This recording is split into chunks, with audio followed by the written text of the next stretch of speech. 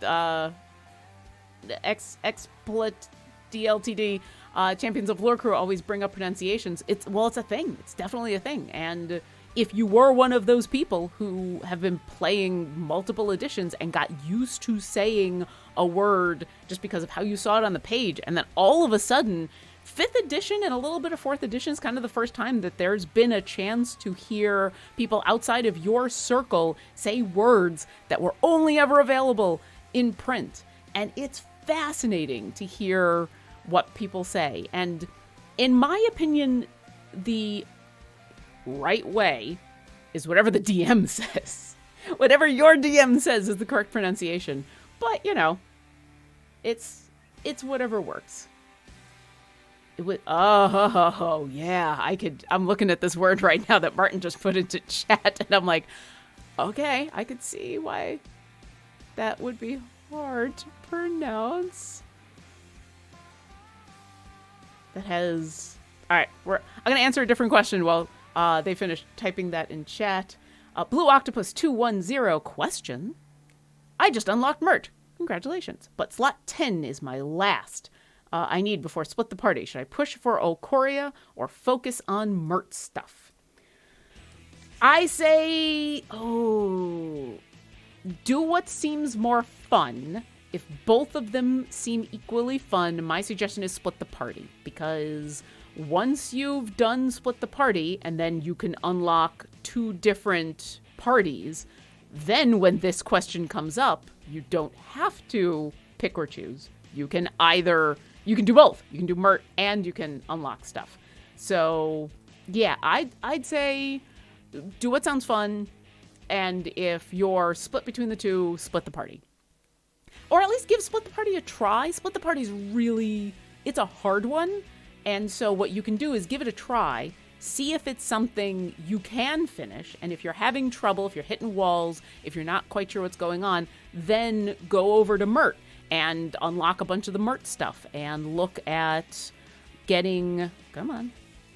some of the Mert perks. Mert perks. These are not Mert perks. These are Mert perks. Especially some of the global perks that are going to increase your ability to be able to do more damage and get more health in the Split the Party variant. So that'd be my suggestion. Give Split the Party a try. Doesn't work, go do Mert. And doing Mert will help with Split the Party. Okay. Oh, sheesh. Wow. Martin. Okay. It was an axe of Sharandal. She is one of the Dwarven Pantheon, known as... so here's what I'm going to say. Mordensamen. And I'm going to say that because Morden is a Dwarven Pantheon. Morindensamen. Whew. That is... There we go. Wow, we just put it in chat. Oh, you know what I can do? Let's see. If I can... Let's see if I can help. Let's put this on the screen so that those of you at home who are watching the VOD, you know what? Let's change the date for a second. We're going to do this. Actually, we don't even have to change the date. Let's just add that. Oh, nope, that's not going to work because you can't see it. That's fine. That's fine. The date is now Morindensamen. I'm sure that's fine, right? All right, everybody. There's your word. I would like to hear suggestions on how to pronounce that word, please. Yes, grail-shaped. I'm a pretty big D&D nerd. I still have huge gaps in my knowledge, and I do a lot of homebrew, so there's a lot of times where people ask me stuff, and all I know is my own personal homebrew of stuff, but yeah. Oh, the date was wrong. I mean, yeah. It's been one of those... It's been a Monday. It has definitely been a Monday. Okay, Morndinsamin from Babylon Ranger. Grail-shaped says Mordinsaman. Cassie's335 says Mordinsaman. Mordinsaman? Lion Lobster says Morndinsaman.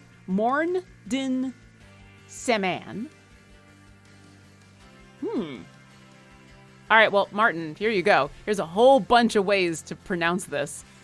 You are not alone. I love that everybody...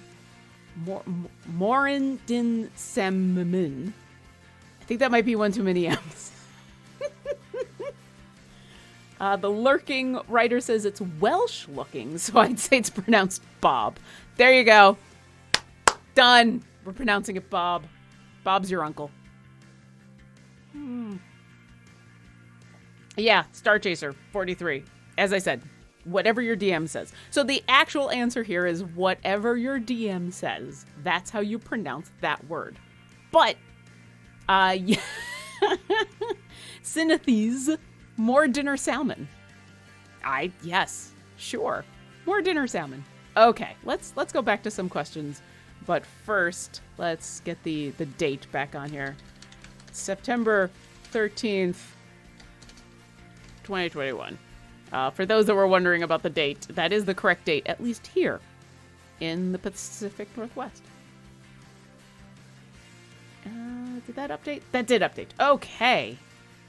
Back to questions. Edlad, do you focus on one patron at a time or work on all the challenges in parallel? So as you've probably seen, I work on a bunch of challenges in parallel because I do have all 4 of the patrons unlocked. So I try to work on as many as possible with the parties that I have. Now, I can't work on all of them because I've got 4 patrons and 3 parties. So usually what I focus on are the 3 that I'm still trying to unlock stuff for. So Mert, I have all of his perks. Vajra, I still need a couple perks. Strahd, I still need a few perks. And Zariel, I still need a lot. So I tend to focus backwards. So I'm always working on Zariel, and then chat seemed to want Vajra, so we went for Vajra. And then I do also try to do at least a little bit of everybody before the end of the week, so that I can buy stuff out of the shop, especially when it comes to buying the Modron component chests, because there are so few ways to get those Modron component chests. Hey, Catch23, thanks for the sub. Welcome. Welcome to today's stream anyway, and thanks for the 9 months. Hey. So yeah, it's my goal to at least do a little bit of everybody so that I can at least keep buying the patron chests and keep buying the Modron component chests. And then it just kind of depends on what I'm trying to unlock. Right now, for these top 3, I'm trying to get the perks taken care of. So I'm kind of focused on just building that stuff up. Oh, and we got more subs. I like to kick has subscribed with a Prime Gaming. Welcome. Thank you. And now we've got a hype train going, which is awesome. And I will answer more questions before we go on and do that third party. The Dragon's Eye Games asks, is there a Necromancer or Minion Master in the game? Ooh. So Necromancer would be any of our wizards. Oh, here we go. Sarl92X has just subscribed. Hey, welcome. For those of you who have subscribed, you now have access to awesome emotes. My favorite being the natural 1 and the natural 20, because I like the 3D effect on them. Is there a So there isn't like a Minion Master. The Necromancer would be a wizard. I don't think we really have a wizard who's a Necromancer in here. I mean, I play on D4 with a wizard who's a Necromancer, but Vinley is not in the game. Let's see. I'm kind of going through everybody just to make sure that I'm not I'm not forgetting someone. Oh, and we got gift subs going on. Sorry, I'm gonna try this again. Baishu Akari has just done some gift subs. Oh, and the Hungry Father is doing gift subs. Hey, thanks for all the gift subs, everybody. Catch23 asks, does Warden count as a Necromancer? I don't think so. I get what you're going at, but I feel like Warden, that's something a little different. Yes, that's true. Krull is a Necromancer. Where are you? This is the other thing that I'm bad at, is I forget where. Okay, yeah, Krull is a Necromancer. He's a so he's a death cleric. But yes, I don't think he does any necromantic stuff technically in this game. The ghouls that he brings out, that's something different, I think. Elm Eternal, or Elm Ental. There we go. And Bayushi Akari both gave some nice little bits. Thank you for that. And yeah, Garwar's right. So healing is not necromancy, but raising from the dead is. So healing, it's because that's an interesting thing that that people forget on a regular basis when you're playing a cleric, and there's those moments in where they're like, but but it's necromancy, things like spare the dying, toll the dead, those are necromancy. Raise dead. If you want to bring someone back from being dead, that's generally considered a good thing. Your cleric, if you revivify someone or if you raise them from the dead, people are usually happy about that. That is a necromantic spell. You are not bringing back a zombie. You are bringing back a real live person, but that is considered necromancy.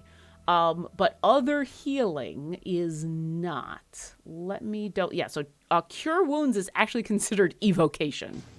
Oh, and I just come back and I'm seeing Hype Train Joy. Ooh, geez, there's lots of stuff going on in the chat right now. Cyclops Sphere, thanks for subscribing. Welcome. Shirikiro also subscribed. Thanks for joining us. Enjoy your emotes. Enjoy using that natural 1 and that natural 20 and everything. I think it's lots of fun. But yeah, so Krull. Krull's Bob's your uncle. More questions. Bailoff? Yeah, Martin has a decent point. I mean, most of his stuff is dealing with Najim. Yeah, an actual raise from the dead. I think the cliche thought about a necromancer of like, I'm taking this body and now I have an army of skeletons. Ah! That was my Skeletor. I hope you enjoyed it. Catch23, thanks for the bits. Not yet. But, maybe one day we'll get a necromancer in our game. We'll get a wizard necromancer, like the classic wizard necromancer. Otherwise, come watch D4 on Sundays. I play on that show, and we have a wizard necromancer in that game. And she is awesome. And Lauren loves her. And Orkira loves her despite the necromancy. More questions. Oh, L's Dragon Tanker suggests Strix. I don't know if she's really got... I mean, a little bit. A little bit. No, I think the closest we have to a true necromancer is going to be Krull. But we'll see what other champions come up next. Starchaser43 asks, Lauren, hi. Will we get the champion Chris announced on the Epic stream a month or so ago? Trying to stay away from spoilers. I'm not very good at it, I guess. I mean, you're doing a pretty good job, considering I'm not sure. So, Chris teased quite a few champions. I know one of those champions is coming.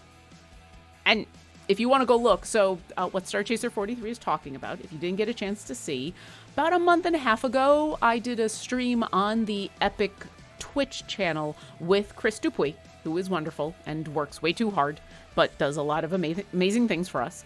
And Chris did a whole big teaser spoiler stream. Like, we normally do not give out information as soon as we did on that stream, but Chris talked about things that were coming up months and months, like towards the end of the year.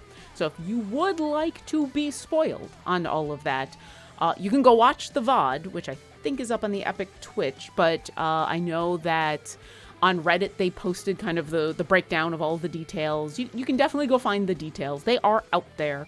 I do agree with Starchaser that I'm trying to be a little cautious about those spoilers, because some people do... I see people talking about in chat. I see people mentioning some of those spoilers. For the sake of those who are going to be watching this on our YouTube VOD or on the VOD later, I will let you go look that up. But yes, he teased a lot of really exciting things that are coming up, so you can go check that out. And yeah, there's still several characters that he teased that are coming out. Oh, thanks for the bits, Elm and Tall. I see we still have a hype train going on. I think that's what's going on. I think, Danielle Lannister 1408 also gave us some bits, and MTI wants more of my Skeletor. Well, we'll see what happens. Hey, there's still a lot of time left in this stream. Let's see. More questions. Jadu, do we need to upgrade all champs or only the carry? Sorry, new player. Oh, welcome. Welcome to being a new player. If you're talking upgrade as far as their gear, so the way I like to play is I enjoy collecting the champions. I enjoy leveling up their gear and making them more powerful through their gear.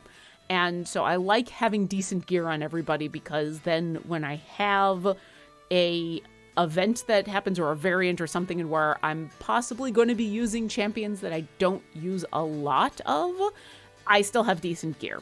Because I am one of those people who will avoid using a champion if they don't have the best gear. Or conversely, I will use a champion who has really awesome gear, even if they're not the best person to use, because I'm like, oh, but look, they're so shiny. But look at my Black Viper with all of her shiny. So I think it's a good idea to get at least purples on everybody. If I'm opening a time gate and I'm not looking for a specific champion, I will specifically do the time gate for a champion that I still have some blues on to try to unlock a purple. So that's my suggestion. I also suggest come to our Discord, because depending on what you're trying to do and what champions you have available, the people on the Discord might be able to get some more information from what you specifically have and offer some suggestions. Because it's a little hard for me to give that kind of... Oh, there we go. Martin and I both typing in Discord at the same time on the Twitch chat. But yeah, the good thing about the Discord is you can have a conversation with them that's a little easier to do than here with all the several hundred people in chat. And they can find out, what formations are you trying to build? What champions do you currently have? What gear do you currently have? There's some easy ways to kind of display that as an image instead of typing it all out. And that can be really, really useful. So I definitely suggest coming by the Discord. Star Chaser 43 is back with Calm Care Best. Always good advice. But was there another reason for the code? Just curious. All right, so do you want the truth or do you want me to come up with a lie?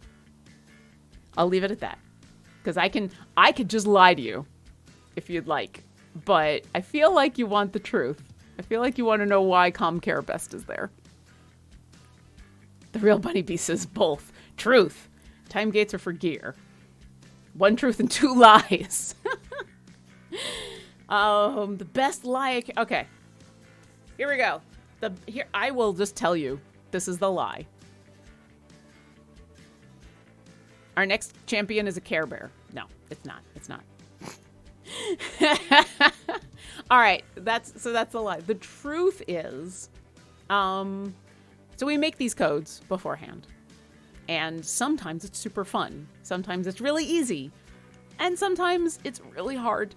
Especially for a show like this, in where I'm kind of doing a similar thing every single week. We're talking about patron challenges and patrons and everything. And I knew if I did this immediately, if I just started going down using Mert and Vajra and Strahd and all of the stuff that happens in patron challenges immediately, I would run out of things to say super, super fast.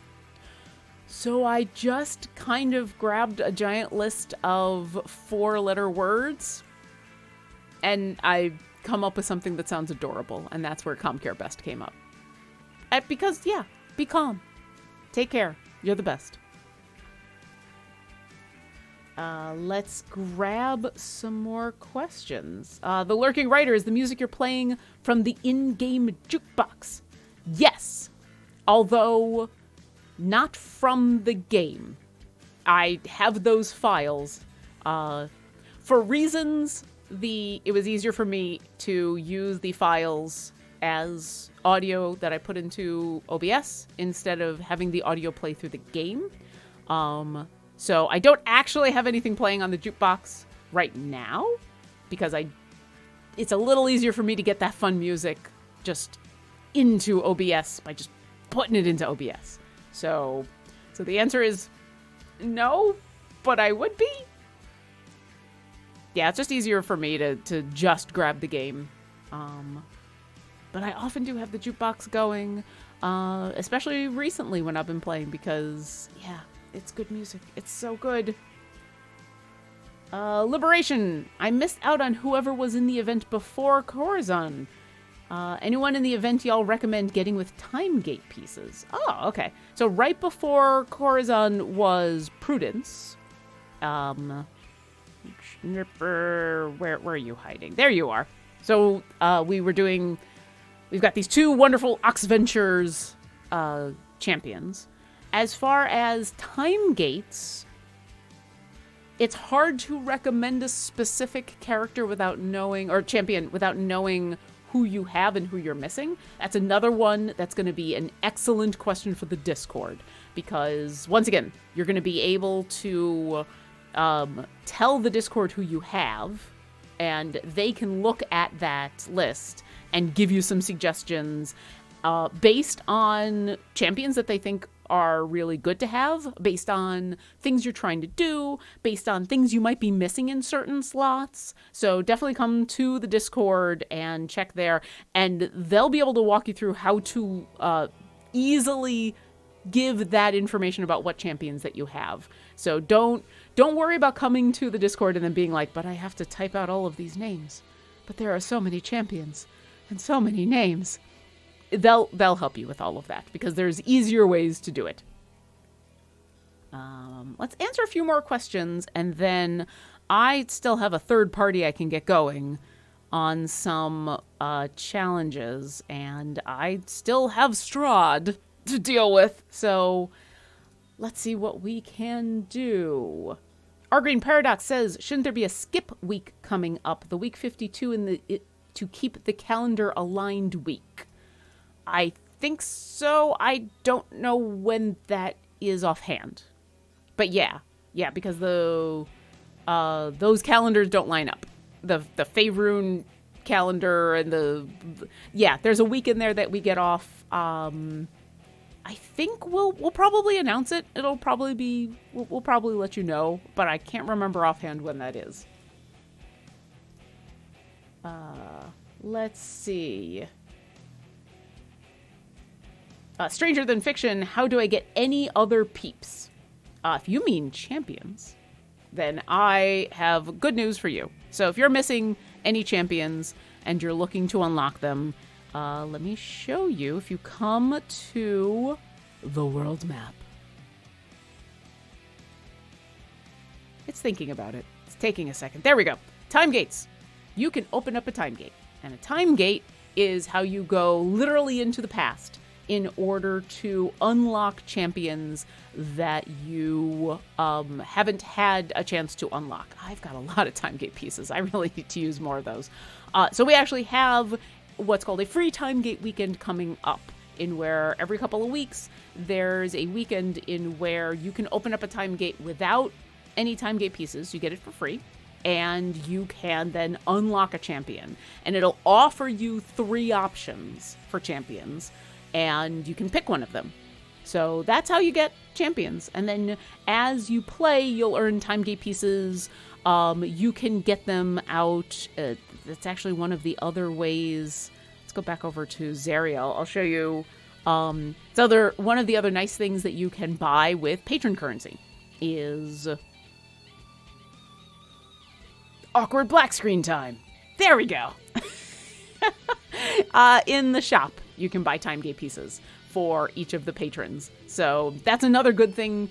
Another reason, especially if you've just unlocked a bunch of stuff, you can go into each of these and buy the time gate piece every single week and start collecting those so that you can do some more time gates. I'm at the point in where I just need to use them. I do this free time gate weekend every time it comes up, and then I just forget to open up more time gates. All right, one more question, and then we're gonna go set up a Strahd. Set up a Strahd. Half B, will we get some new patron combos? That Makos, Terrell, Arkin comes up over and over. I know it's been suggested. I don't know if there's any plans. I know the Patron Challenges do depend on what champions you have unlocked. So if you haven't unlocked all of the champions, go unlock some more, and that will then encourage the Patron Challenges to offer you some more options. But I don't know if there's going to be other things coming up. Okay. Our wonderful moderator, Martin, will continue to grab questions from chat, but I'm going to take a moment, and we're going to get our third party set up because we got a Strahd. We got to do some Strahd. Okay. We got a lot of fiends, so let's do that. Oh, this is the one where we want Jim and Cathris and Dadius. So let's see, where do we want to go for fiends?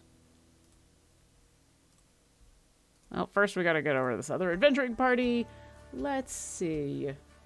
I mean, anything in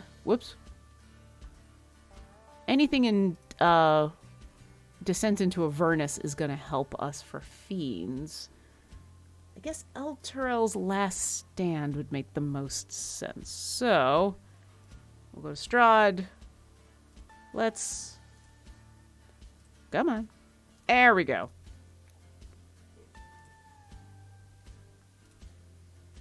My computer is apparently having a moment where it's like, I don't want to click on that. I don't want to click on that either. Let's not click on that either. Okay.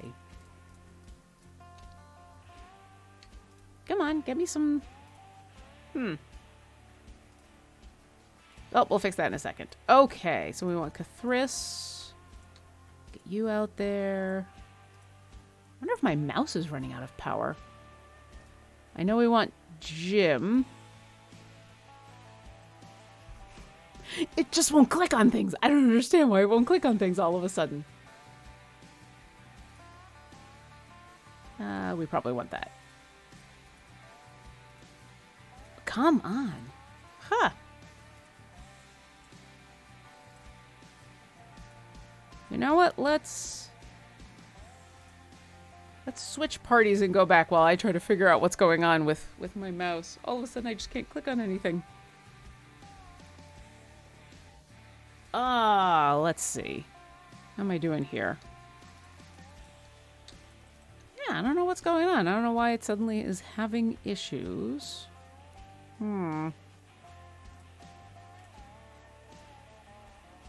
Yeah, it might be a dying mouse. I may have to just leave it alone. I'm able to click on some other stuff. I can't quite tell if it's a dying mouse or if it is a issue with my computer just running out of, you know what? Can we just do this?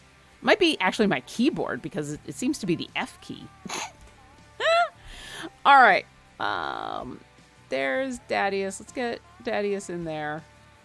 We'll stick him there. We want Jim as our damage dealer. Oh, jeez. Wow. Okay, maybe it isn't a dying F. Maybe it really is an issue with my mouse. Yeah. Come on, Jim. Well, you know what? While I'm trying to figure out what is going on with my mouse and why I can't click on things, I will answer some more questions. Let's see. Cassius335 says, we need more tracks on the jukebox, even if they're not album versions. I mean, I would love to see more of Bardic Inspiration songs. And I think it's worth it for them to be the album versions because, as you can probably hear, what I really like is the fact that this is there's an instrumental version that's going on, and I really enjoy having the instrumental versions. So I think that's kind of important to have. But yeah, I don't know if there's more songs coming. I hope there is. All right, you know what we're going to do? We're going to do the turn it off and back on again thing. Get ready for a black screen. It's desperately looking for a game to capture. When in doubt, turn your game off and back on again, and that will hopefully fix it. Let's come over here to this screen where I'm a little bit bigger for a moment while we wait for this to load up. Yes, if you have an issue with your game, oftentimes, just turn it off and back on again, and we'll see if that works. And hey, now you can see more of my background. Yay! I like my D20. It's all purple. Oh, now it's gonna be red. And we're back. Okay, let's see. Hey, look, I'm working on Strahd right now. And we got it working. Yay! Turning it off and back on worked. Let's come back here. I've also just been handed a battery. Did he show up on screen? Did you see the elusive Luke McKay? Oh, he's gone again. Did you see Luke? A wild Luke appeared and handed me a battery because Luke is the best. Luke is the absolute best. Although I think at this point it was just I need to turn it off and back on again. Okay, let us form this Strahd funness that we were talking about. Challenges. Bosses. Yeah, I mean, it says 500 areas without any tanking champions, but I think while we're trying to get these three, let's not worry about that. Celeste, get out there. We could use your help. I'll do a formation without any tanks a little bit later. Oh, I am so tempted. Oh. If I put out Dragon Bait, how upset will chat be? Let's think about that. We want Olcoria because we want Jim to be our damage dealer here, so we might as well buff Jim. Oh, I really want to put Lazpaz out there. Blanya might work out. Oh, actually, Alindra will work really well right there. Perfect. Let's see. I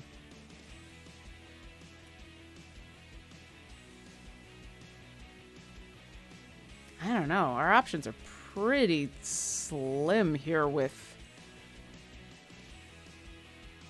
Yeah, we gotta fill up a couple more things. I've got 4 more slots I gotta fill. Alright, 1, 2, 3, and then we just gotta figure out someone down here. Okay, so...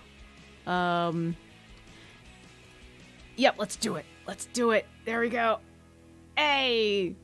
Someone's gonna be super excited that I got a Dragon Bait out there. Let's also stick Vlanya out there, and then who makes the most sense? Oh, geez. You and no, we want his regular thing.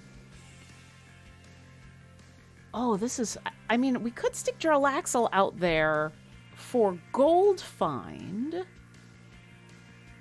We could stick Mehen out there, but I don't have either Havilar or Farida, so... we could stick Kreidel out there. He's DPS, so I'm afraid he'd take away DPS. Yeah, I feel like Jarlaxle. Well, he'll just be in a suboptimal position, and we'll have him do gold find, and there we go. Like, once again, optimal formation? Probably not. Probably not. But, it'll work. It'll work for what we're trying to do, which is for all of them in, for us to get through 1,000 areas with all these people, and for us to work on fiends. So there you go. The only other thing I'm going to check is, do I have to do that thing and wear 200 or higher? All right. So we'll save this, and there's our formation. Yay. Come on. Get your specializations in there, and 200. There we go. I feel better. I feel better knowing that I've now got a lot going on. And I'll be honest, usually this is the point after I get a whole bunch of stuff like this set up and I'm like, okay, they're going to go through and restart and restart and restart and restart and restart and hopefully get a whole bunch of those challenges done for me while I'm off doing other things. And then I check back in a couple of hours later. I'm like, so what was going on over here? And how did this look? And that kind of thing.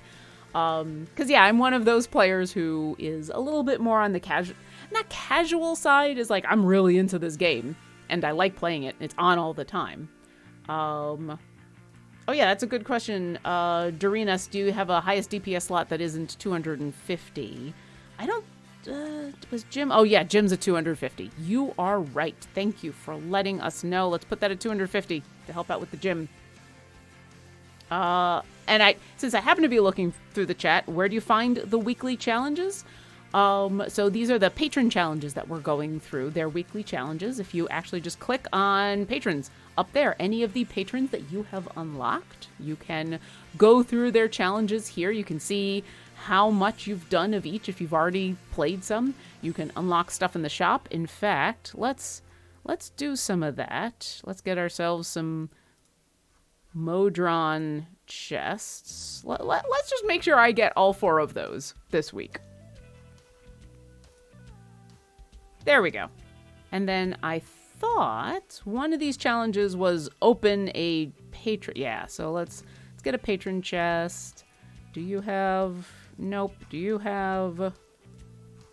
And nope. So it's just a patron chest. Okay. So there we go. We're in a pretty good spot right there. Oh, and we had new people joining from the game. Hey, welcome. Welcome to Weekly Patronage, where I, Lauren Urban, hang out with chat and get through as many of the weekly patron challenges as we can. And we chat and answer questions. And I'm actually drinking some juice right now. I had tea earlier, but this is a little bit of low sugar mango. Low sugar mango juice. So yeah, this is our nice and relaxed Monday stream. Mostly relaxed. This morning was a bit challenging, but hey, we're here. Jorgen the Ranger. I am a noob, only been playing for a week, so no patrons yet. Well, welcome to the game. There is nothing wrong with having a lot of stuff to unlock, so it's kind of exciting. You get to unlock all of the new things, and there's no hurry, I'm gonna say. Like, unless you really like speeding through stuff, there's no reason to feel like you need to rush and unlock everything all at once. Like, have some fun, enjoy the game, see how you're enjoying playing, unlock some champions, try out a whole bunch of stuff. See what fun you're enjoying in our game, because there's a lot of things going on. And anyway, speaking of a lot of things going on, let's go back to some questions. Sunstar DK asks about Spurt. He comes back as a ghost all the time. Oh, as far as necromancers. I mean, if you bring yourself back, is that necromancy, or is that like being a barbarian? What's that barbarian power in where it's not endless rage, but it's the thing in where you think you're going to die and then you just don't. I know half-orcs get that as well. Death warding. Well, but you do die. Yeah, I mean, it's necromantic in nature, because anytime you come back from the dead, that's necromancy. Even if you come back as a real-life person, even if you come back as you and not as an undead of some sort. Let's see. The Lurking Writer wants to know, since you're pretty good at Skeletor, thanks for the compliment, but I'm not so sure about that. Could you also do Mumra from Thundercats? Oh, sheesh. I'm not sure if I even remember. It's been so long. What? Okay, so the answer is no, because I am not that kind of voice actor.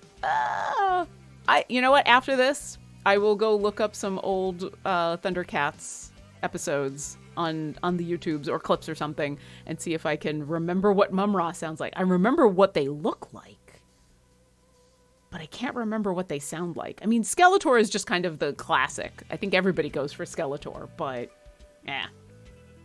Ordothrek. Sorry, took me a couple tries to get that, but then I think I'm close. We'll see. Ordothrek wants to know, what do you think is the worst spell in 5e? I don't think there's any worst or bad spells. I think there are spells that are not as effective. I think there are spells that are not as well used. I think there are spells that are not as useful in as many situations. So, like, you're just going to get a lot more use out of Prestidigitation than you will out of Blade Ward. I think it also really depends on the character that you're playing. I've never been a fan of illusion spells until I watched a couple different streams, actually, a couple different players using illusions and really not just being creative with them, but being creative in really interesting ways that were really impossible to ignore. So, like, the problem with illusion spells is that you really are you're counting on your DM working with you to make them work. If you're playing an illusionist, talk to your DM first.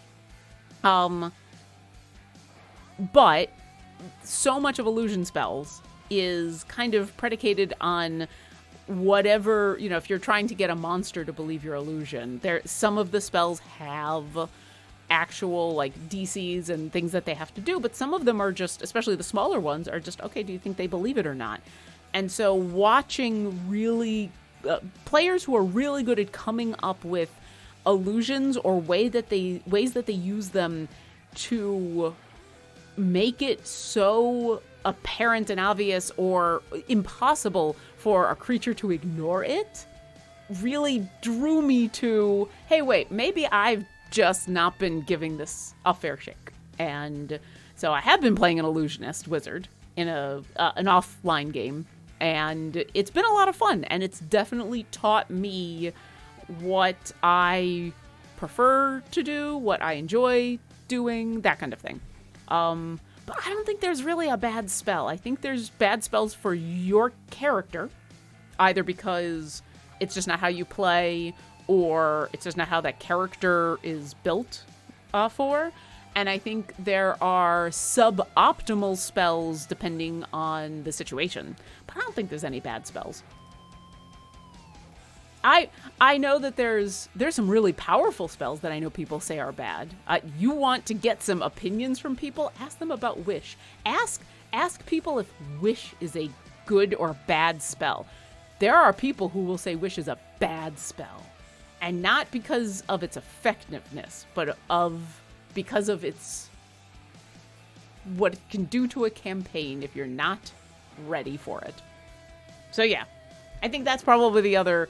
I think it's a decent question to think about, of like, not what are the worst spells in 5e, but what are the good spells for me, my character, in the situation. Yeah, because there are so like my cleric who hates undead, you know, it would be the worst spell in 5e for her to take? A spell that creates undead. Create undead would be the worst spell.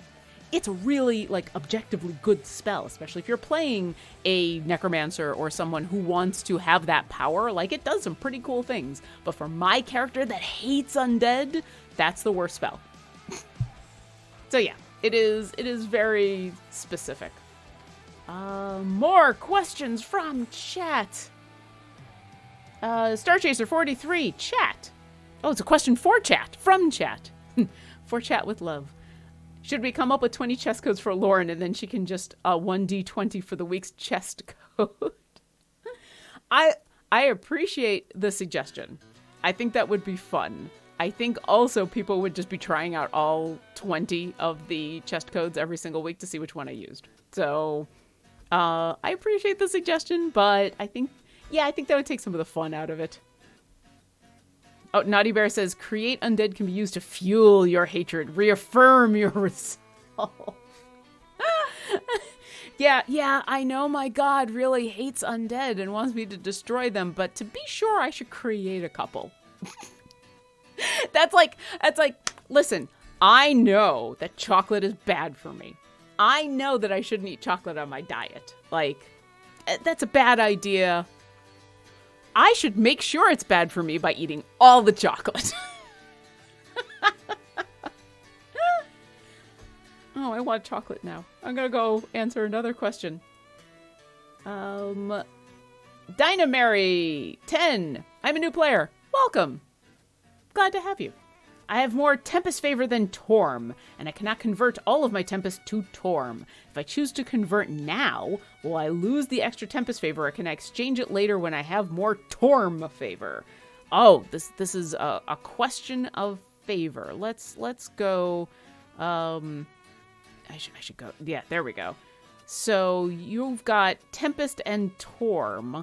Okay, so Tempest, so you've been doing like a time gate or something, and that's how you got some of that extra favor. That's interesting that you've got more Tempest than Torm, as Torm is kind of the grand tour that you do. So yeah, I'm assuming you were doing a time gate or something that allowed you to get all of that favor. I would suggest going ahead and converting it now. You're going to be forced to convert at some point. And yeah, Tempest is from the event. Thank you. You're going to be forced to convert at some point.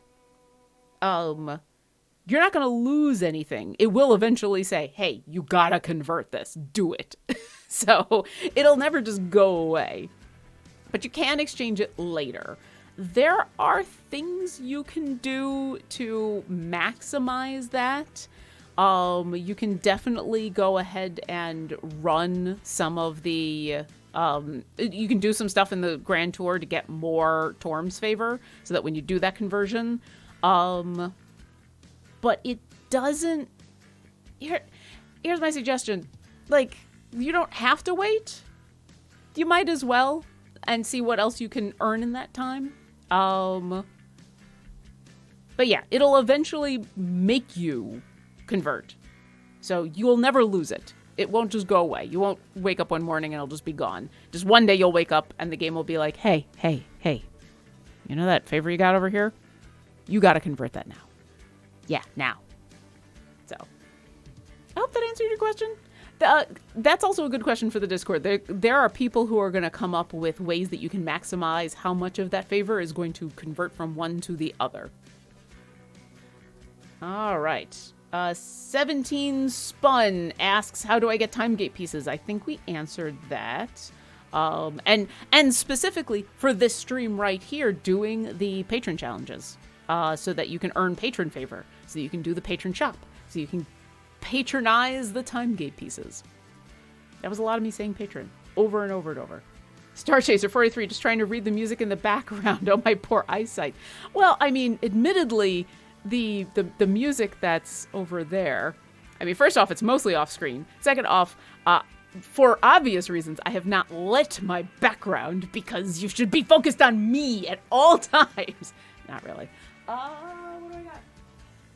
Oh, it's Bach. I was doing some of the, I was working on some Bach cantatas, and that specifically is the concerto. Yes. Yes, thank you, Karma. Look at me. Hold on, wait a second. Always be looking at me. Make myself bigger. There you go. So now you can see the music a little bit easier. So a little bit of Bach in the background. I think that's the only thing I have over there. It's a little harder to see. That's a whole bunch of my music books. I'm going to be revamping all of this because why not? That's a whole bunch of my music books. That's a whole bunch of symphonies right there. That's a 2-book collection that is all background stuff. There's, I don't know if you can see it, but this book right here is the grout. So for those of you who are musicians, that's the grout right there. Gotta have the grout.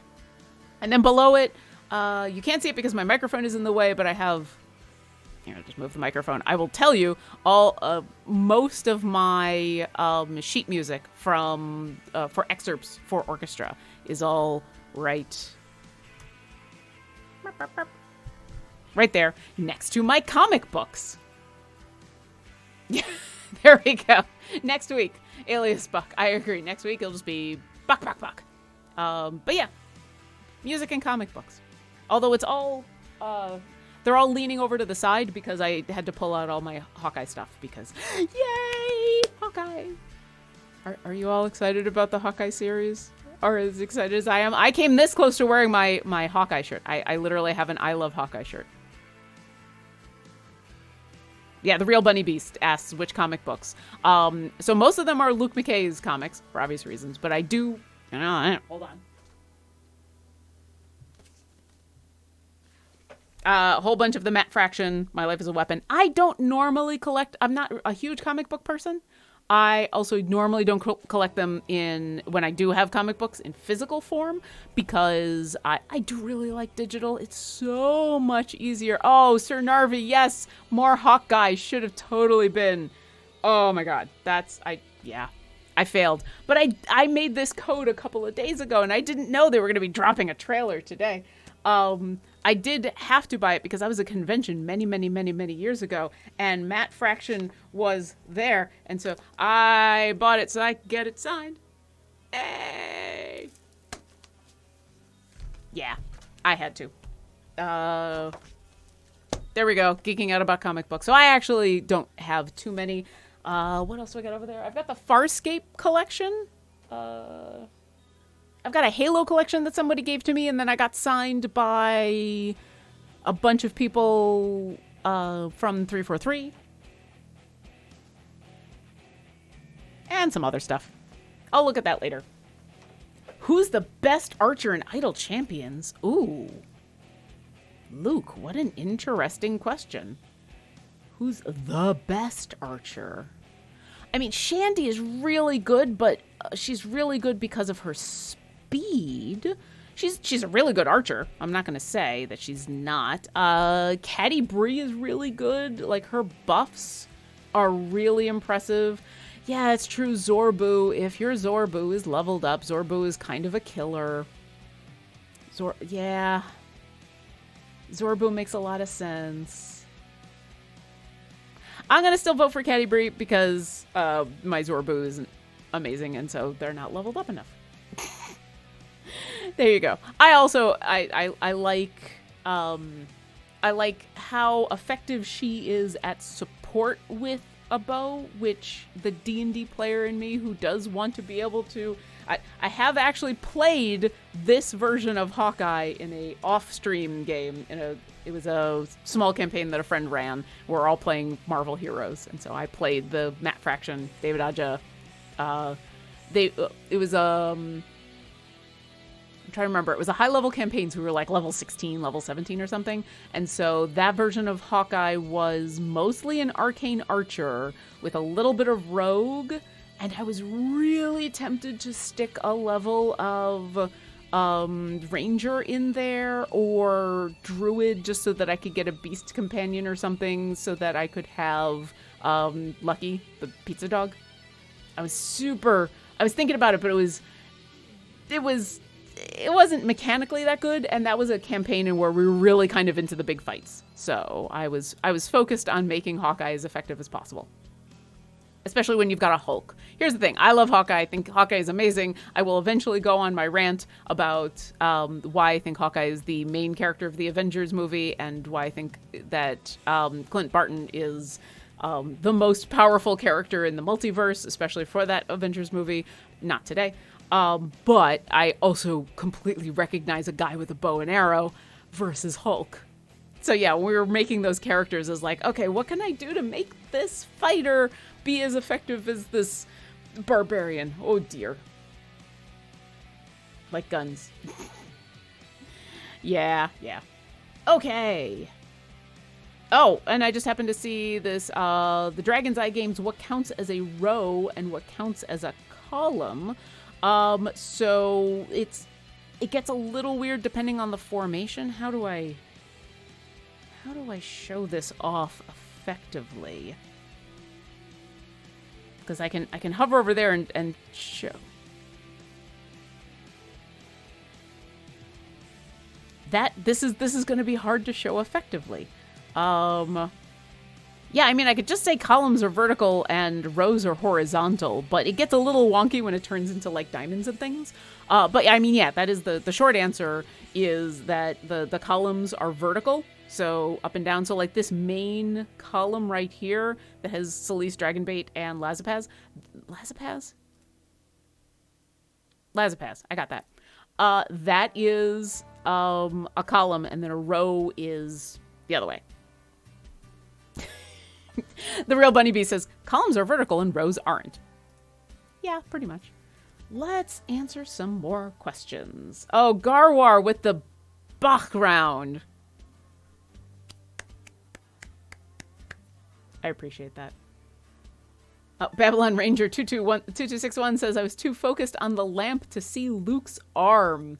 Well, you'll just have to go back for the VOD for the moment and where a battery just showed up in my life. He's been on stream before. He did an interview with Dylan, I think, a little while ago. When Dylan was still doing Idle Insights. I think when it was actually still called Idle Insights. But he has been on stream. Hey, look! It's a Luke! He snuck in! He snuck in on us. Hi, Luke. That means he's listening. It means he's listening while I'm doing this stream. That's not awkward at all, right? No, it's not, because I asked if he wanted to watch. I am that person. Yep, there you go. So now all of you are going to have to say hi to Luke in chat, because he's already gone back to his office. And so he can't... I don't know if he can hear me. I don't know if he's actually listening. But you're all going to have to say hi, Luke, to chat here. Hi, Luke. And I will answer more actual questions. Guardian Blade, new player here. Welcome. Thanks for joining us. Thanks for joining the game. Should I be collecting silver chests to unlock patrons? And how do I get more gate pieces? You said weekly time gates sometimes open for free players for new player unlocks. Yes. Okay, couple really good questions in here. Should I be collecting silver chests to unlock patrons? So silver chests, you're just going to kind of collect chests as you play. If you're trying to gear up your champions, then a mix is, in my opinion, good, because you'll unlock a whole bunch of silvers, and the silvers will get you some stuff, and then the golds will be able to really upgrade your champions, upgrade the gear on your champions. For patrons, yeah, I mean, if you want to start getting into patron stuff, then the silver chests are good. Time gate pieces, they drop on a regular basis. You can get them in chests. And yes, there is the free time gate weekend that happens. So there'll be one this weekend. So there's an event that will start usually on a Wednesday, and that will run for about a week and a half.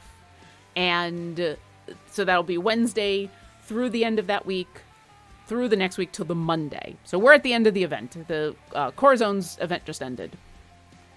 Friday at noon Pacific will be the free time gate weekend. And so you'll be able to actually unlock one of 3 champions. It'll offer you a free time gate for that weekend. So yes, that is the free time gates that are happening. As far as the patrons go, yeah, it's not going to take you long to get, because I think it's only like 10 silver chests in order to unlock merch. But there's some other requirements for unlocking merch. And all of the patrons, all of them have different requirements. And so check out what those requirements are and see if you can meet those requirements. Because if you can, then yeah, go for it. Save up the silver chests and go ahead and unlock the patron, because it can't hurt to have a patron unlocked and starting to earn that favor when you can.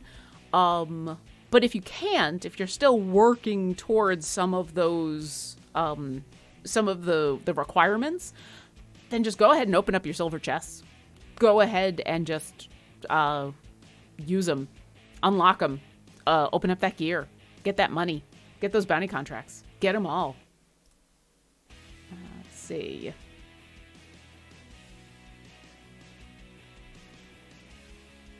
Oh yeah, and now there's a bunch of really good suggestions in chat. So yeah, check out our chat. Also check out our Discord. Oh yeah, we've got the patron visual aid up in there for helping out. We just got that link too. This is a really good visual aid for that moment, and when you're like, oh, I need to do this variant, or I need to do this patron challenge. Who are the champions that I can use for this patron? And this is also a really good visual aid for when you're trying to figure out what champions to unlock if you're missing champions. Because like I said, some of them people are going to say are more powerful than others, but sometimes you want to unlock a champion not because they're essentially like super duper awesome, you know, that the meta is saying, yay, but you might not have a lot of champions who can do a Vajra variant. And so maybe you want to focus on that for a little while. You might want to focus on DPS champions because you don't have a lot of DPS champions to use. So you want to focus on that. So there can be a lot of different reasons to focus on different champions. And that visual aid, there's a gems visual aid that also got linked in there. And yeah. All of it is really, really good. So definitely check those out. And come to our Discord and ask, hey, these are the champions I've got in my time gate. Who do you suggest? I think we've actually got in the Discord places for that. You'll also find on Friday, there's Garwar has a stream, and usually Friday's Garwar's stream, when the time gates open up, is just filled with people asking for suggestions. And that's a really good thing. Like, go ahead and put it out there. Get suggestions from people. See what other people say. But if you're missing, if you're trying to do a specific thing, if you're like, hey, I've got these 3 champions, and the thing that I'm trying to do right now is do a whole bunch of Vajra Patron Challenges, then you might want to look at champions that are not necessarily going to be helpful for other things, but is a champion that you're missing that can do Vajra stuff. So, oh hey, look, there's a few more. I mean, I appreciate that there's a few more challenges left, but let's be fair. I have a lot more than a few. I still have many to do, but you know what? I've been chatting with chat. It's only been a couple of hours. There's still stuff going on. So, but hey, welcome to all the new people who are coming in. We're on our final half hour of weekly patronage, and I need more to drink. But yes, we're hanging out. We're chatting. We're talking about Hawkeye. Yay. Okay, but I should answer more questions since we had a bunch of new people come on in. Oh, hi. Carolyn 1, Carolyn. For patron shops, should I focus on the feats or get the chest to get better gear? Ooh. Personally, I like to do the chests to get better gear. But it depends on the feat, and I think, yeah, I'd go for the chests at least at first, because you're getting better gear every single time. The feats are good, and a lot of them are really effective, but unless there's a feat that you're really excited about because it's a champion that you use all the time, then I feel like for me, the chests are more valuable on a regular basis. And then you get other things besides the gear. So, yeah, unless there is a feat that is really important for a specific champion, I actually don't have that many of the feats. I also would recommend, even before the feats, if you're saving up, go for the familiars. If you don't have a lot of familiars, definitely spend some patron money on unlocking the familiars, because familiars are really, really useful. So, but yeah, like, let's see, there's a couple. Yeah, there's the athlete feat for Bruner, which is pretty good. Like, all these are good feats, but personally, I like to go for the chests. I feel like they're more useful to more stuff. But also, don't ignore them. So, like, focus on the chest, but every once in a while, remind yourself what those feats are, because there may be a variant, or there may be an adventure that you're trying to do that you need a specific character that feat is useful for. Especially if it's one of the feats that will help for a champion that can be useful for that variant. Yeah, I felt like that was hard to describe. Hoffel asks, how would you balance spending favor for blessings? Ooh, okay. So if we're talking about the are we talking about perks, or are we talking about the actual blessings over here? So, you know what? I'll talk about both. We'll start with the patron stuff because, hey, this is a patron show about patrons, and we're patronizing the patrons. So for the patron perks that you get, and this is kind of true, in my opinion, for the blessings as well, I tend to focus on the global before the local, because it is, because the global you just use all the time. So, I just try to unlock things as soon as I can, but, you know, if you've got a lot of it sitting there, like, I think I've got, is it Zerial? Yeah, so, like, right now, I've got enough in order to unlock some of the stuff in local, but not in global. I've unlocked a bunch of the global. You have to unlock so many of the perks in order for you to progress to have access to more of them. So sometimes it's worth it just to go ahead and do it. If you're not using it, it's just sitting there doing nothing. So you might as well use it. But I do tend to focus on the global rather than the local. As far as blessings go, it's going to, once again, depend on what you're trying to do, but I do try to save up for these big ones, the ones that are good for all campaigns, because those end up being super useful.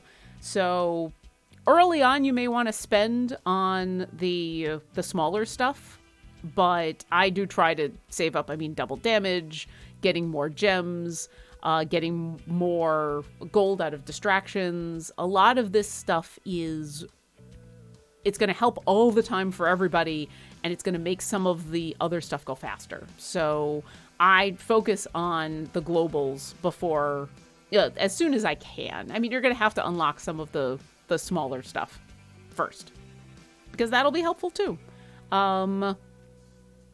Yeah. I tend to go global. Back to questions.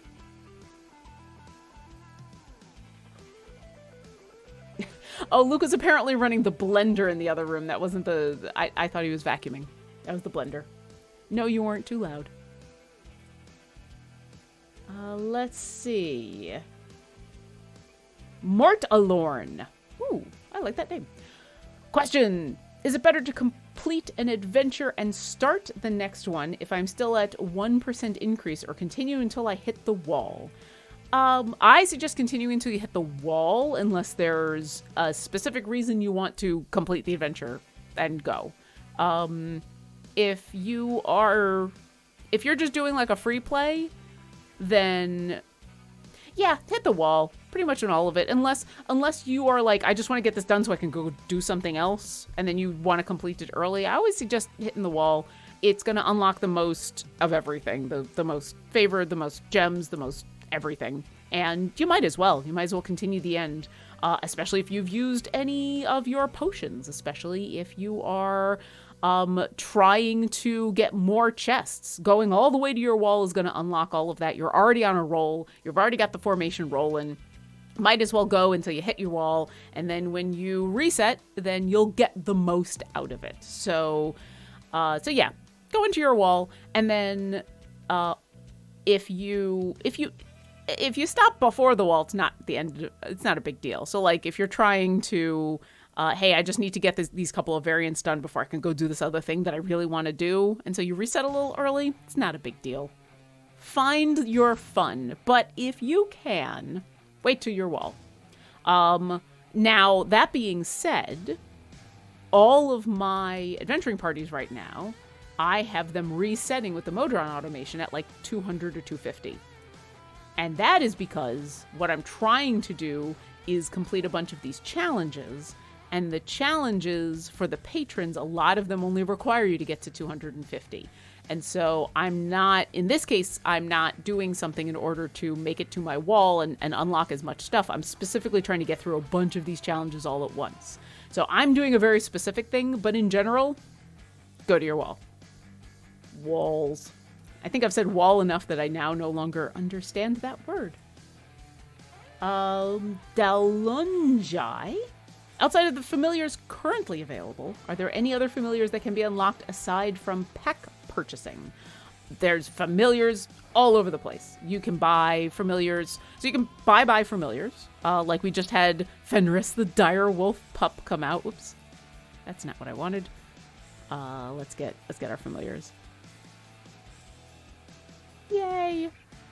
We had Fenris the dire wolf pup, who was a purchasable familiar that is actually a charity familiar for Take This, who is adorable. And so I've got a bunch of them in here. There are familiars that are available as from the gem shop, so that you can use in-game currency to buy them. There are familiars that are available with patron currency. Like I was talking about before.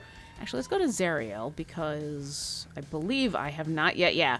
So Zariel has a patron, in the patron shop, has a baby Coatl, who is adorable, who I'd still have to earn enough Zariel influence to even unlock. I'm very behind. So yeah, you can earn familiars through the patron shop using the patron currency that comes up. So yeah, there's a bunch of different ways to get familiars, and so look at a bunch of those different ways to unlock them, because I think familiars, and I think most of the people who play this game are going to say the familiars are one of the most useful things to have. And having a bunch of them is really, really helpful, especially for people like me who are going to have 3 different adventuring parties running and then walk away from the game. So, I mean, you've probably watched me do this a bunch of time. I get all the familiars set out on the field. I get one of them roaming around on the alt bar. I make sure that all of my champions have a familiar on them so that I can just set it and forget it. I can set it and go do work like this. Like I'm doing work right now with all of you. So yeah, there's a bunch of different ways that you can get familiars. And also they're adorable. I mean, oh. My only regret is I need to get, I just hit hold F and then just start clicking where I need the familiars to go. And so they just put them out. And I actually have enough familiars now that I am at the point where I don't end up using them all.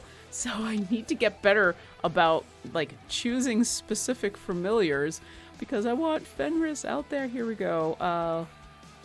We'll put Fenris out there on the alt bar. He's so cute. Okay. Couple more questions. The Dragon's Eye Games. Is there any summoners in this game? That, unfortunately, well, so no. If you're thinking like in the classic Final Fantasy, I'm going to summon Bahamut. No summoners. You do have a lot of characters that have familiars or summon other things. Although they're not necessarily called summons. But for example, where's Omen? Omen down here has it's not spiritual weapon. Although spiritual weapon, I guess, could count as a summon. Spirit Guardians.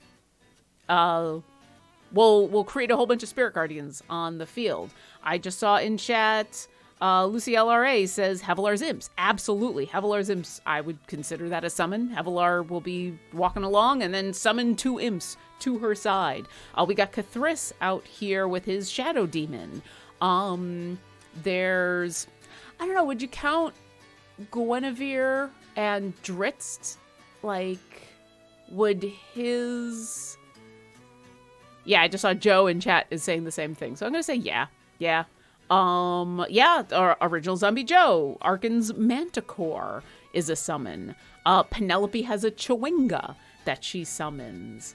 So yeah, I mean, there are plenty of different ways that champions in this game call to their aid other creatures, spirits, things, and some of them are technically called a summon, but summoner is kind of a Final Fantasy term, I think. That's not a D&D class, subclass kind of thing. The Lurking Writer says spurts wasps and occasionally innards. I would say that the giant that splats spurt is actually summoning his innards. Yes, Frezzo says Azaka's tigers. Sinith, I just saw Briv's Flow up there. Oh yeah, Joe Malo says Strix for her owlbear. So yeah. In the grand tradition of D&D characters, having a creature that you can summon to your side, call to your side, create to your side, have with you at all times is a thing that a lot of characters do.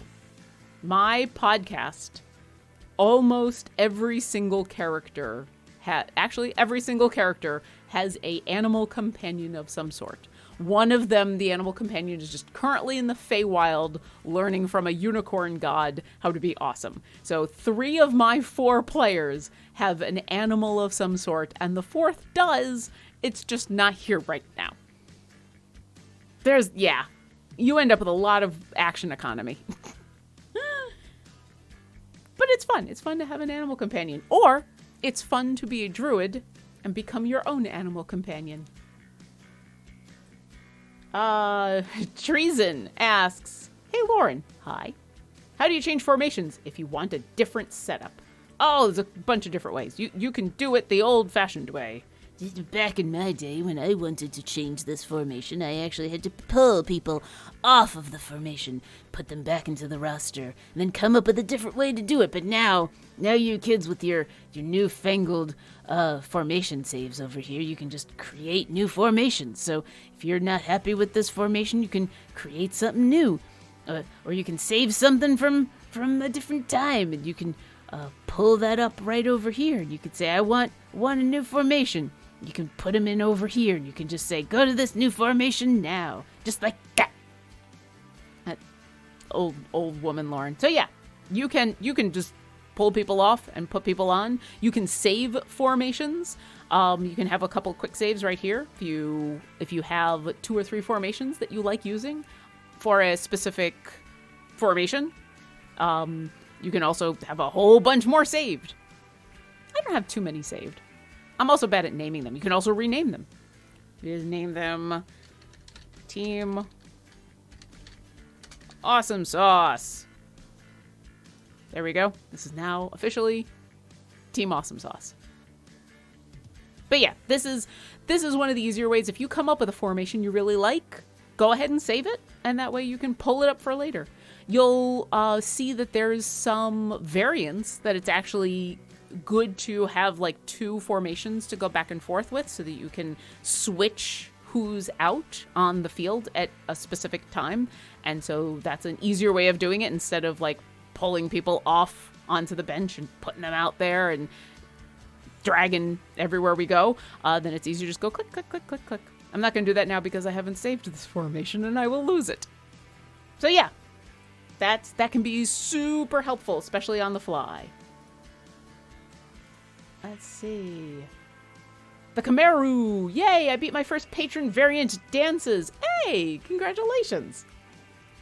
Welcome to the wonderful world of patron variants. Let's see. Onyx Squared asks, question, Lauren. Okay. How many days do we have before the next thing starts? I'm planning on doing the 4th milestone from Garwar's Guide to New Beginners, as well as doing some patrons. So the next thing would be this week. The next one that is specifically that people know about would be Friday, would be the free time gate weekend. So I don't know if there's anything else that's happening. If there is, I'm sure it will come out on our socials. I'll just go ahead and put all of the information for our socials here in chat for everybody. For those of you who are listening at home, we have a Twitter, a Facebook, an Instagram, a TikTok, and a Discord. So definitely go check all of those out if you would like to keep up to date on when the next thing is. I'm saying it like that because it was in quotation marks in the text, and so I'm just gonna go thing. But yeah, if you want to hear more about new things that are happening, follow our social media. That's kind of the best way to keep up to date. But as far as I know, the next thing that is happening in-game, the next in-game event, I guess, would be the free time gate weekend happening this weekend. So you should have some time to do a bunch of that. Let's see. The Lurking Writer, going back to an earlier question, sort of, and mostly off topic. Sure, I like all those things. What things have you voice acted in so I can check them out if I haven't already? I'm not really a voice actor. I've done, I think the closest I've done has been, if you don't count the D&D games that I do, has been the voiceovers for the champion spotlights that we've put up on YouTube. We've been doing a bunch of those recently. To be honest, it's less voice acting, and I've done a lot of recording work on the oboe. And so I've been in the soundtracks of games. There's actually a couple of seasons of Red vs. Blue that you can hear me playing oboe and English horn on. And I've got some other credits, and there's a couple of other things that are coming up that I can't talk about yet because they haven't been announced. But as far as voice acting, I guess it would mostly be just like the D&D stuff, but I'm getting more into it's all been Idle Champion stuff. So it's all been voicing over video stuff for our channel, a lot of the champion spotlights, and some other things that might be coming up. Other than that, it's just Orkira. I don't know if I count as a voice actor if I do a voice for a D&D game. It's up to you. We got a couple more minutes before I have to go and have food. Let's see. Real Rainer. What is the favor spending warnings about? I don't understand the relationship. The relationship spending favor and decreasing gold find. Is there a ratio to keep an eye on? Oh, okay. So if you're in the blessings, there might be a time. I can't do it right now because I don't have anything to unlock. There might be a time. Let's see if I'm getting this question correct. Let's see. I've just lost the question. Fastest way. Oh, there it is. Thank you, Martin. Martin just highlighted it for me. So you might get a warning. I actually have warnings enabled. So you might be unlocking a bunch of stuff. And all of a sudden a little warning comes up that's like, hey, are you sure you want to spend that? And that's just because the more favor you have, the more gold find you'll get during the adventures that you're playing in that campaign. And yeah, I guess I could reset my blessings to show, but oh geez, I'm gonna reset all of them. Martin makes a good point. Martin is saying good things that I really should do. I mean, I guess here I could do it here. We'll reset. So you're coming along and you're like, I'm gonna unlock all of this, and I'm gonna unlock all of this. Actually, it might not even give me the warning because I have enough to spend everywhere. Let's see. It's not gonna do it. Oh no. Oh well. So anyway, you might be unlocking a whole bunch of stuff and a little warning comes up that says, hey, are you sure? And I think the prevailing idea is that if that warning comes up, then that's a good place to stop spending your favor, because you want to keep a stock of favor to have for getting through the campaign. So you don't want to use too much all at once. And that's what that warning does, is it usually is a pretty good indicator of like, hey, why don't you save the rest of this? Just in case. So that's all that is. And yeah, if you listen to that, then you're never going to spend more favor than is good for you for working on any of the adventures in that campaign. I hope that helped. Yeah. Jomolo gives the actual numerical number, which is it stops you from using more than 1% in a single purchase. Which is good because, yeah, if you use too much, then you're actually kind of hampering your ability to earn more. So it just kind of gives you that little heads up, and it's a good thing to have on. All right, we are in the last couple of minutes before it is going to be time to go. And I'm going to remind you of some of the fun things that are coming up. I believe I'm going to pull up a different document. All right. So for today, this is the only stream that is happening today. You know, because we keep our Mondays light. Tomorrow, however, we do have Champions of Psychology and Bardic Inspiration are both coming up. I don't think we've announced who's the guest on Bardic Inspiration or what the topic is, so you will have to keep an eye on our socials to see what is going on. And Champions of Psychology is all going to be about nostalgia, 1980s cartoons, and gender. So definitely come and listen to that. And also Tuesday night, you can come watch Heroes of the Plains and see what Orkira and all the other people that are in here are up to. I should switch over adventuring parties to where most people are. So hey, if you're enjoying playing these characters in game and want to see us play tomorrow night, Asmodeus just showed up. I'm sure it'll be fine. And then Wednesday, Thursday, and Friday, we have some more of our regular shows, plus probably some other things that you should stick around until we announce it. I don't know if it's been announced yet. Some of our regular shows, we've got Champions of Lore coming up. There's going to be Mars Guiding Hand. Mars is doing his normal Wednesday stream, and the Sketching Hour is this week. Last week was Hoof and Woof week. I don't know what we're doing this week. We'll see what the rolling tables do. Thursday is Q&A day. We've got the community Q&A with Sean and me. We've got Developer Insights and Idle Insights, both happening that afternoon. Friday, we've got Griddle Champions and the new show Paint and Slay. So if you want to get pancake art, and then if you want to get mini art, and then Garwar's Guide to Everything, in where, because it's a Time Gate weekend, on Friday, you'll be able to ask the eminent scholar of Idle Champions, Garwar, what he thinks about a choice of 3 different champions. There might also be other streams coming up. You should keep an eye on our socials just to see. But for now, that is all we've got for weekly patronage. We got pretty far.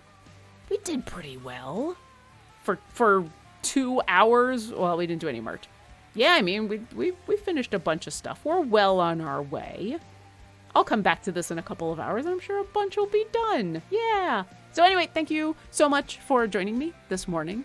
I will see you next week. Thank you to Martin for all of your hard work on grabbing questions from chat, for having a moment in where we all tried to pronounce your axe. I hope we helped. And thank you to Wizards of the Coast for all of this awesomeness in D&D that we are able to have in our game.